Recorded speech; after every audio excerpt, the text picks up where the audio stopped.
जय हिंद प्यारे साथियों। साथियों आशा करता हूं कि आप लोग स्वस्थ होंगे, मस्त होंगे और जबरदस्त होंगे। साथियों आज का टॉपिक है ब्लड। ब्लड को हम कवर करने वाले हैं।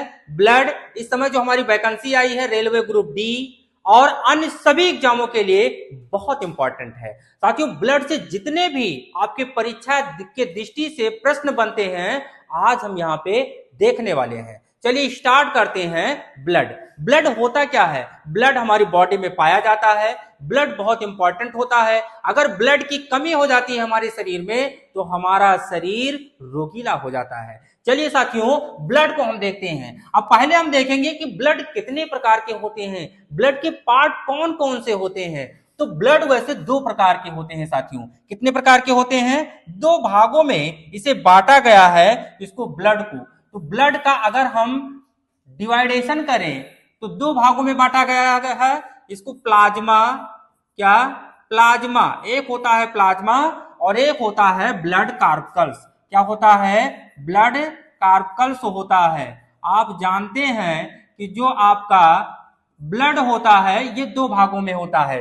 एक प्लाज्मा होता है, प्लाज्मा, और एक होता है रुधिराणु। इसे कहते हैं हिंदी में रुधिराणु। क्या कहते हैं? रुधिराणु कहते हैं। अब जो प्लाज्मा होता है ये ब्लड का कितना होता है?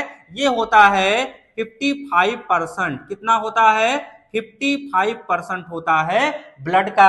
अगर ये 55% होगा तो ये कितना होगा? ये आपका हो जाएगा 45%। कितना? 45% हो जाएगा ये आपका रुधिराणु जो है। साथियों अगर अब ये क्वेश्चन पूछा जाता है कि अगर प्लाज्मा ब्लड का 55% है तो रुधिराणु कितना होगा? ऑप्शन में आपको दे दिया जाएगा 50%, 60%, 55% या 45%। तो 45%। अगर प्लाज्मा 50% दे दिया जाए तो आपका ब्लड भी 50% होगा। अगर 60%, ये कभी कभी 60% भी दे दिया जाता है तो आप जब ये 60% होगा तो ये कितना होगा?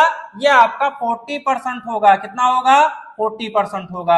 अब साथियों ब्लड कार्पकल्स जो है, अब पहले हम प्लाज्मा की बात कर लेते हैं। प्लाज्मा से कौन कौन से क्वेश्चन पूछे जाते हैं? प्लाज्मा में 90% वाटर होता है साथियों। क्या होता है?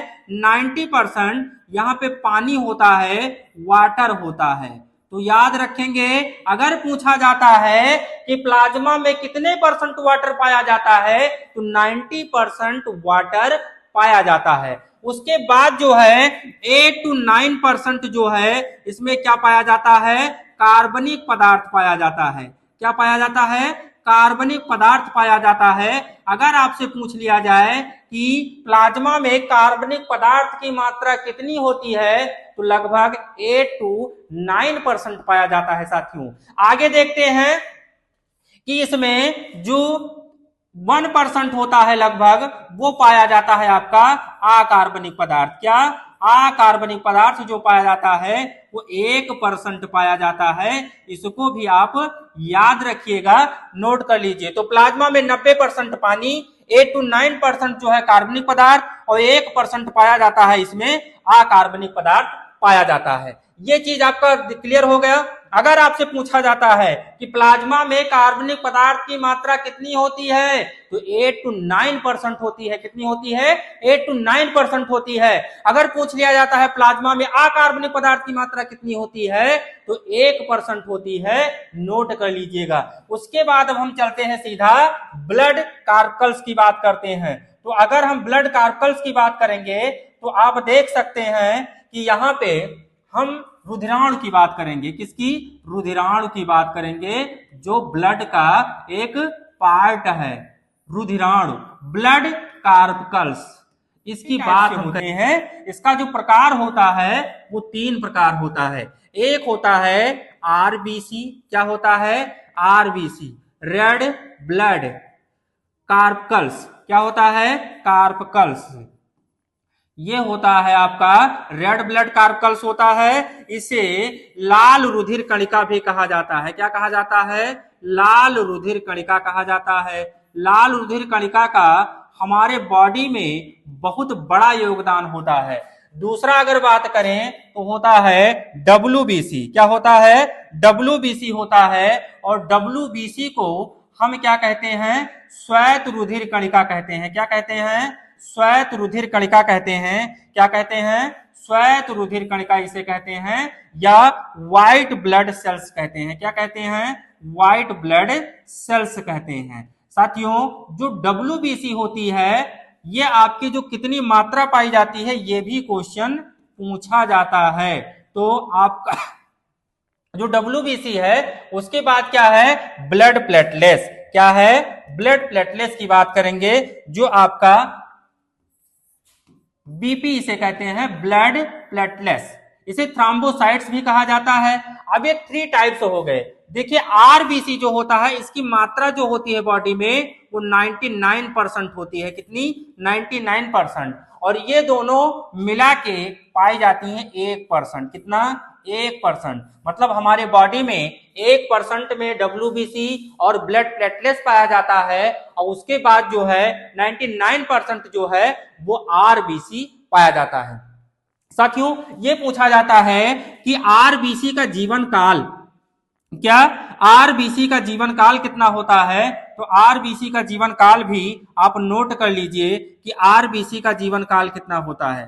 RBC का जीवन काल, तो RBC की जीवन काल की बात करेंगे तो इसका जीवन काल होता है 120 दिन। क्या होता है, 120 दिन। अब एक क्वेश्चन और पूछा जाता है यहाँ पे, एक क्वेश्चन और पूछा जाता है यहाँ पे कि जो RBC होता है, इसका निर्माण कहाँ पे होता है? RBC का निर्माण कहाँ पे होता है? तो आपको हम बता दें कि आप देखते हैं कि हमारी बॉडी में जो ये बड़ी बड़ी हड्डियां पाई जाती हैं, ये मोटी मोटी हड्डियां पाई जाती हैं, इनके किनारों पे एक द्रव भरा होता है, और उस द्रव को हम क्या कहते हैं, आप ये भी देख लीजिए। यहाँ पे एक द्रव भरा होता है, और इस द्रव को कहा जाता है मैट्रिक्स। क्या कहा जाता है? मैट्रिक्स कहा जाता है, मैट्रिक्स। और यही मैट्रिक्स जो होता है वो क्या करता है, लाल अस्थिमज्जा का निर्माण करता है। क्या, लाल अस्थिमज्जा का निर्माण करता है साथियों। और यही लाल अस्थिमज्जा में RBC का निर्माण होता है। ये नोट कर लीजिए कि इसी लाल अस्थिमज्जा में RBC का निर्माण होता है, जो यहाँ पे मैट्रिक्स भरे होते हैं। आगे देखते हैं कि जो RBC होता है, इनका हमारे बॉडी में क्या बहुत ज्यादा महत्व है। अगर हमारे बॉडी में RBC की कमी हो जाती है, RBC में ही पाया जाता है हीमोग्लोबिन। क्या पाया जाता है? हीमोग्लोबिन। और हीमोग्लोबिन जो बना होता है, ये हीम नामक एक रंगा पदार्थ होता है। क्या होता है? हीम नामक एक रंगा पदार्थ होता है। इसी कारण लाल ब्लड को, रेड ब्लड को हीमोग्लोबिन भी कहा जाता है। जब हमारी बॉडी में हीमोग्लोबिन की कमी हो जाती है, तो हमारे बॉडी में एनीमिया हो जाता है। क्या हो जाता है? एनीमिया। और उसके बाद जो है, अगर हम बात करते हैं अब WBC की, क्या, WBC की, चलिए बात करते हैं WBC की। तो WBC जो होता है, WBC, ये WBC क्या करता है? ये फैगोसाइटोसिस का काम करता है। क्वेश्चन पूछा जाता है कि मानवों में फैगोसाइटोसिस का काम कौन सा पार्ट रुधिर का करता है, या रुधिर का कौन सा भाग करता है? ये WBC करता है। अब फैगोसाइटोसिस क्या होता है? फैगोसाइटोसिस मीन्स होता है जीवाणुओं का या का भक्षण करना। क्या होता है? जीवाणुओं का भक्षण करना, फैगोसाइटोसिस। तो यहाँ पे ये फैगोसाइटोसिस क्या होता है?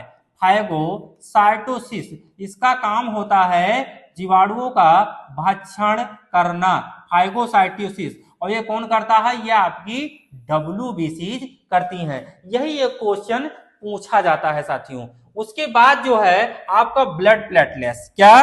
Blood platelets. अब ब्लड प्लेटलेट्स का काम क्या होता है? यहाँ पे देख सकते हैं कि जो आपका ब्लड प्लेटलेट्स है, ये जो ब्लड प्लेटलेट्स है, ये आपका क्या काम करता है?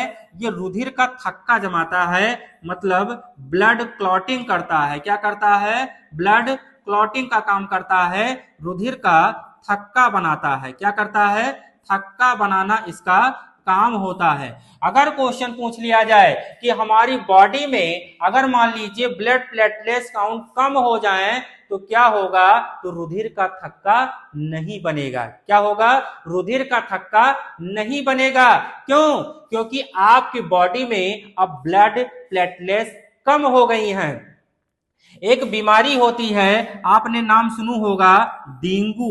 डेंगू जो होती है ये मच्छर से होती है और इसमें क्या होता है, इसमें यही ब्लड प्लेटलेट्स कम हो जाती हैं। इसके जो आपके ये लक्षण होते हैं ये इसी पे अटैक करते हैं और इसको खा जाते हैं पूरा का पूरा। तो इसीलिए आपके अंदर ब्लड प्लेटलेट्स की कमी हो जाती है। और साथियों एक क्वेश्चन और पूछा जाता है कि जो ब्लड प्लेटलेट्स होती है इसमें कौन सा विटामिन पाया जाता है, कौन सा विटामिन पाया जाता है, तो पाया जाता है इसमें विटामिन के। और विटामिन के का काम क्या होता है, रुधिर का थक्का बनाना। तो अगर पूछ लिया जाए कि ब्लड प्लेटलेट्स में कौन सा विटामिन पाया जाता है तो विटामिन के पाया जाता है। ब्लड प्लेटलेट्स का काम क्या होता है, रुधिर का थक्का बनाना होता है। क्या होता है, रुधिर का थक्का बनाना होता है।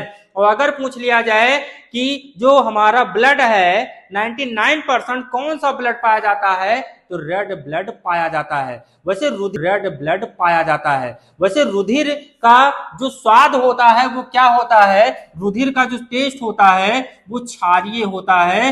रुधिर बेस में आता है, रुधिर जो होता है ये क्षारीय होता है। और रुधिर भी एक प्रकार का टिश्यूज है, लेकिन ये क्या है, ये एक प्रकार का सरल ऊतक होता है। क्या होता है, सरल ऊतक होता है। इतने ही टाइप के क्वेश्चन आपके पेपर में पूछे जाते हैं और पूछे जाएंगे। ब्लड बहुत बड़ा नहीं है, नॉर्मली ब्लड के बारे में सबको जानकारी करना इंपॉर्टेंट होता है, क्योंकि हम सभी लोग ब्लड के सहारे ही जी रहे हैं। इसीलिए ब्लड के बारे में छोटी से बड़ी जानकारी होना बहुत जरूरी होता है। और अगर आप ग्रुप डी रेलवे की तैयारी कर रहे हैं तो आप पहले फिजिक्स, केमिस्ट्री और बायो जितने भी इंपॉर्टेंट टॉपिक हैं सब आप लगातार और सिलेबस के अकॉर्डिंग पढ़ाई कीजिए, तभी आपका सिलेक्शन हो पाएगा। मिलते हैं आपको अगले टॉपिक में, तब तक के लिए जय हिंद।